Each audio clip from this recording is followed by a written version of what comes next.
Seja bem-vindo ao canal Disco, Livro e Fé, e no Sintetizando de hoje estarei dando continuidade ao livro A Vida Intelectual, escrito por Serge-Ange. Se você não assistiu às partes anteriores, seria bom conferi-las antes aqui no canal. Capítulo 4. O Tempo do Trabalho. No capítulo 2, Serge-Ange disse que não devemos buscar os estudos em detrimento da oração e culto a Deus. E aqui ele complementa dizendo que a oração é a expressão do desejo. Não se deve interromper a oração porque o desejo se mantém. Da mesma forma, os estudos não podem cessar, pois o desejo de saber define nossa inteligência. Se não temos o desejo em estudar, entender o mundo à nossa volta, significa que não temos desejo pela verdade, pelo conhecimento. É como se estivéssemos nos autoproclamando ignorantes ou dizendo a nós mesmos que não nos interessamos pela verdade. O nosso cérebro trabalha o tempo todo. É preciso apenas disciplina e criar o hábito para aproveitar o máximo do seu trabalho em prol de buscar a verdade. Deve-se estar atento a todo tempo ao que acontece ao mundo ao nosso redor, pois em tudo, até nas coisas mais simples, você pode tirar reflexões. Saiba ouvir.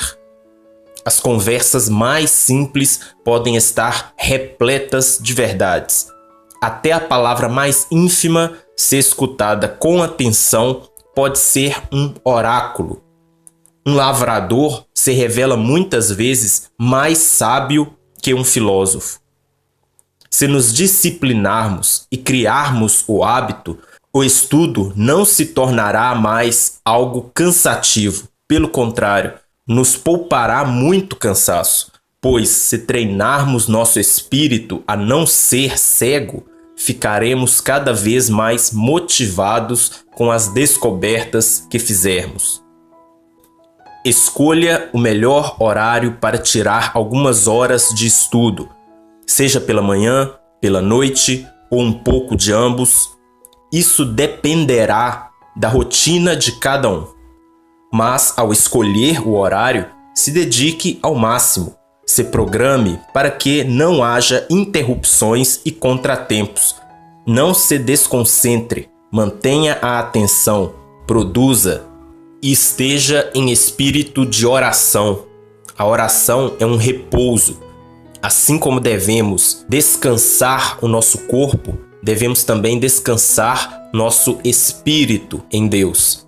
O repouso não pode ser uma dispersão das forças, mas um retorno às fontes, um retorno às origens da força e da inspiração, para a restauração sagrada pela oração. Capítulo 5. O campo do trabalho. Deve-se aprender aquilo que está relacionado à vocação. Se sua vocação está na área da física, você deve passar a maior parte do seu tempo estudando física e não culinária. Lembra o que foi dito no capítulo 1? Se você tem vocação para algo, tem que se dedicar nela, investir tempo e recursos nela. Mas não se deve ficar somente nisso. É o que o autor chama de ciência comparada. Nenhuma ciência sobrevive por si só. Não há como estudar um órgão sem se importar com o corpo. A especialidade, ou seja, o sectarismo, o foco em uma única área de conhecimento é ruim. A física depende da matemática, por exemplo. É preciso que uma disciplina conserte a outra. É preciso multiplicidade de conhecimento. É preciso cultura. Assim como um recipiente preenchido com nozes ainda lhe cabe boa medida de óleo, nós devemos sempre nos preencher mais com conteúdos diversos. O que geralmente nos falta não é conhecimento, mas a harmonia entre os conhecimentos. E essa harmonia se obtém pela transcendência que há na teologia e na filosofia. Não na filosofia moderna, que ignora o transcendente, mas na filosofia tradicional. A filosofia é a rainha de todas as ciências. Também os conhecimentos humanos não se bastam sem a sabedoria que vem da ciência divina, a saber, a teologia. As ciências sem a filosofia e a teologia se desorientam. Assim como o saber deve estar em harmonia com as virtudes, o amor, a verdade, a justiça, etc., e os recipientes, os mecanismos, corpo e alma também, as ciências devem estar em harmonia. É preciso um conhecimento geral, um conhecimento necessário de várias coisas, entender e saber falar superficialmente que seja sobre vários assuntos. Por exemplo, vamos supor que sua vocação é na área da biologia, que é a ciência que estuda os organismos vivos. Você não deve, por isso, estudar unicamente biologia. Ela será, com certeza, a área na qual se dedicará mais, que estudará mais a fundo. Mas, como disse, nenhuma ciência sobrevive sozinha. Você deverá estudar também, em certa profundidade, a teologia e filosofia. E por que eu as coloco juntas? Porque, particularmente, eu acho que essas duas ciências, filosofia e teologia, são indissociáveis. E é apenas minha opinião. Alguém pode até discordar de mim e dizer o contrário, que podem sim ser dissociadas. Porém, se são dissociáveis, no mínimo é um grande erro estudar filosofia sem estudar teologia e vice-versa.